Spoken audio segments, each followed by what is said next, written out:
Grand Rising. Shalom, shalom. How many of us are walking with the spirit of a Pharisee or a Sadducee? See, the thing about walking with the spirit of the Pharisees and the Sadducees, it means that you have a very religious approach and a very religious mind when it comes to like your actual spiritual observations, right? Some of the things that we've really been fighting within this current time that we're in is religion, right? Now, am I talking about spiritual faith? Am I talking about spiritual alignment? No, that's not what I'm talking about. What I'm talking about is a religious mindset, the construct of religion, ideologies, things that your belief system won't allow you to actually dive deeper into, like actual spiritual practices. See, the thing about religion is religion gets you into group thought. And the more that we're in group thought, the more that we subscribe to only one way, one perspective, is the way that we're controlled and manipulated. See, when we're talking about a pastor, right? The pastor's job is to equip you with spiritual tools so that you're able to apply these spiritual tools and be more effective in the ways that you actually grow within your own spiritual walk. You're not supposed to follow a pastor.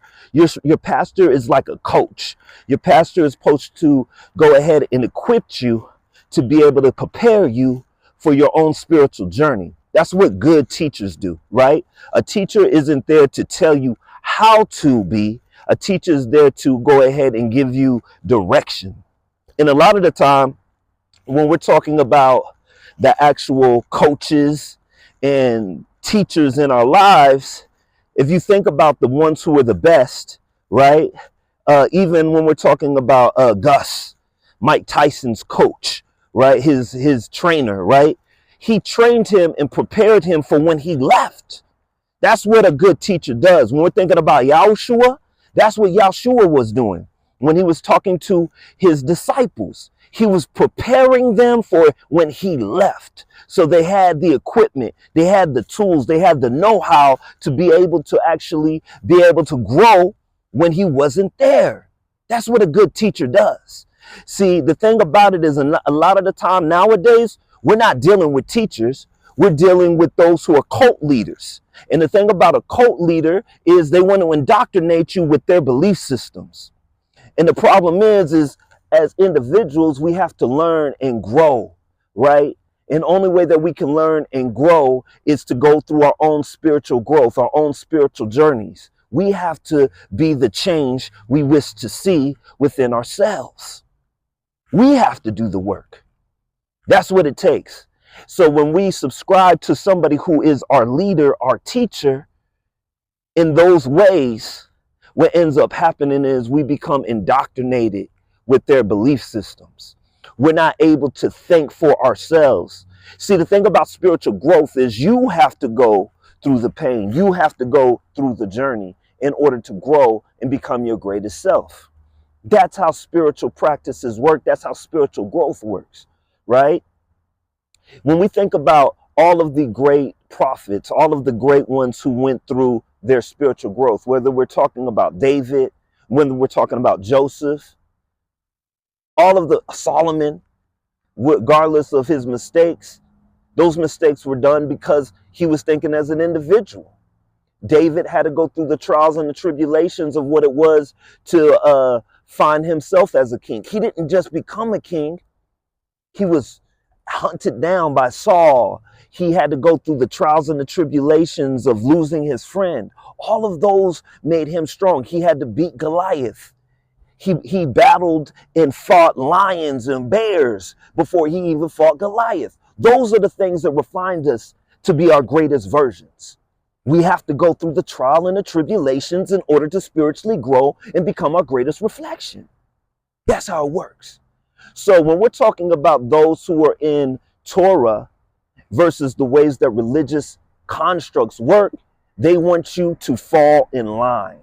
That's a problem. And the reason why that's a problem, because whenever man has the ability to control another man, they're going to do the most corrupt things. That's why when we're talking about Samuel, Samuel was like, you don't need a king. You serve the King of Kings, right? He lived inside of you. That's the thing that we have to understand. Man has always wanted to control, manipulate, and be able to be above another man. The thing about true spiritual growth and the thing about truly serving the Most High, Yahuwah, it's not about religion. It's about you going in your temple, self-mastering. You're going to fail. I failed 10 times already this week, but I dust myself off and I continually do the work to refine myself and to become one with the Most High so that I can become a true reflection of my Creator in everything that I do. That's what it's about. So when we're talking about this whole situation with Dursky and, oh, it's blasphemous, is it? Is it blasphemous? No, because what he's doing is he's observing very religious perspectives. And the thing about it is we can get offended just because you know who you are within your bloodline. It doesn't mean that you're doing the work to be righteous within the Creator. And in fact, it has nothing to do with anybody else but your own personal work. That's what it comes down to, y'all. We have to get out of this religious mindset. We have to become individuals who repent and become in alignment and walk not just in law, statutes, and commandments, but are doing the work and ascending to be our greatest versions because we're doing it for ourselves. Ain't got nothing to do with religion. Has nothing to do with any other person but yourself. Those are the realities that we have to deal with in order for this awakening to be truly effective. We have to get out of this group thought. Because the thing about group thought, they start oh, he don't act like me. He don't talk like me. He ain't saying the things that I say in the ways that I say it. Well, you should be worried about that, right? You should worry about the person who wants you to walk and talk like them. That's not asking you to do your own personal journey, your own personal research, your own personal growth. You should question that. Because those people are there to manipulate and to control you. And when we're talking about Yahshua, that's what Yahshua was doing. He was freeing the people to think as individuals. That's what it's about, y'all. Think as an individual, move as an individual, know who the Most High is for you. Build that relationship within yourself. It's not about race. It's not about race. Now, we in the race of life. That's a whole nother thing, right? We're in the race of life. But when we're talking about that personal growth, that's your own personal journey. That's something that you have to do for yourself. And the more that you do that for yourself, the more that you will grow and be the reflection of a Creator who made you divinely, who made you to be great, who made you to be a creator, who made you to be free, who made you to break outside of the lines and the constructs of the things that people said that you couldn't do. That's where we're at. That's the true battle. You want to fight? Fight yourself, because that's where the battle lies. Shalom, shalom. I just wanted to get you this word today. Appreciate everybody who is following me. Like and subscribe. Pass on the message if you see that it has worth.